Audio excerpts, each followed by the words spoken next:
सादर जय सिया राम। आप सभी को मेरा प्रणाम। भारत की सनातन परंपरा में देव, ऋषि और पितर ये तीनों हमारे जीवन का आधार हैं।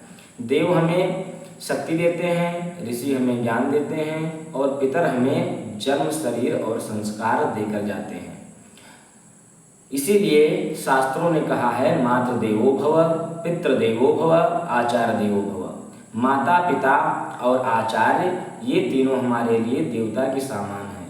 पितृपक्ष केवल कोई कर्मकांड नहीं है, बल्कि यह कृतज्ञता का पर्व है। हम अपने पितरों को जल, अन्न और श्रद्धा अर्पित करके यह कहते हैं, धन्यवाद, आपने हमें यह जीवन और संस्कृति दी। शास्त्रों में कहा गया है, जलैः तृप्यन्ते पितरः दत्तैः श्रद्धान्वितैः तस्मात् सर्वप्रयत्नेन कुर्यात् जल तर्पणम्। अर्थात पितर केवल जलदान से ही तृप्त हो जाते हैं, इसलिए तर्पण करना प्रत्येक संतति का परम कर्तव्य है। इसी कारण गया धाम का विशेष महत्व माना गया है। गयायां पिंडदानम यह करोति श्रद्धान्वितः सा एव सर्वपितॄणां मोक्षदः स्यात् सदा नृणाम्।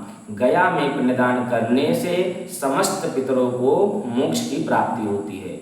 किंतु गरुड़ पुराण यह भी स्पष्ट करता है, जो लोग कहते हैं कि गया में हमने श्राद्ध कर दिया और हमारे पितरों की मुक्ति हो गई, अब मुझे श्राद्ध करने की आवश्यकता नहीं है, ब्राह्मणों को भोजन कराने की आवश्यकता नहीं है, बंधु बांधवों को भोजन कराने की आवश्यकता नहीं है।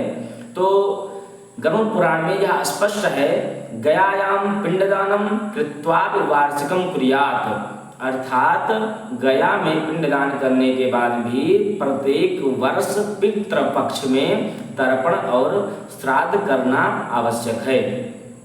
श्राद्ध का महत्व स्वयं शास्त्रों में प्रतिपादित है। श्राद्धेन पितरः तृप्ता देवा तृप्ता भवन्ति च श्राद्धेन तृप्ता भूतानि तस्मात् श्राद्धं प्रशस्यते। श्राद्ध करने से पितर तृप्त होते हैं, देवता तृप्त होते हैं और समस्त प्राणी भी तृप्त होते हैं। मनुस्मृति कहती है, भोजनेन तु विप्राणां तृप्तिं यान्ति पितामहाः। श्राद्ध में ब्राह्मणों को भोजन कराने से पितर विशेष रूप से प्रसन्न होते हैं। और गरुड़ पुराण में वर्णित है, अन्नदानम परम दानम पितॄणाम प्रिय कारकम। अन्नदान सबसे श्रेष्ठ दान है, यह पितरों को अत्यंत प्रिय है। इसलिए श्राद्ध में केवल ब्राह्मण ही नहीं, अपितु भाई, बंधु, अतिथि और निर्धन को भी भोजन कराना चाहिए। यही पितरों की सच्ची सेवा है।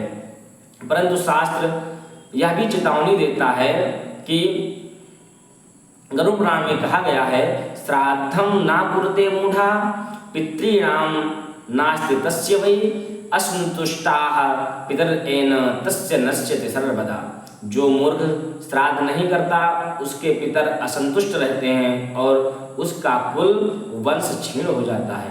इसलिए भाइयों और बहनों, पितृपक्ष में तर्पण, पिंडदान, श्राद्ध और अन्नदान अवश्य करें। जल अर्पण करें, ब्राह्मणों और भूखों को भोजन कराएं और अपने बुजुर्गों का सम्मान करें।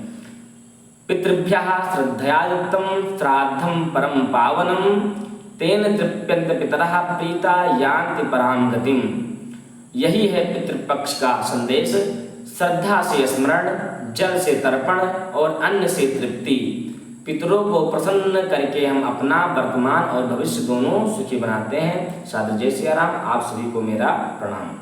अगर यह वीडियो आपको अच्छा लगे तो इसे आगे प्रेषित करते रहें।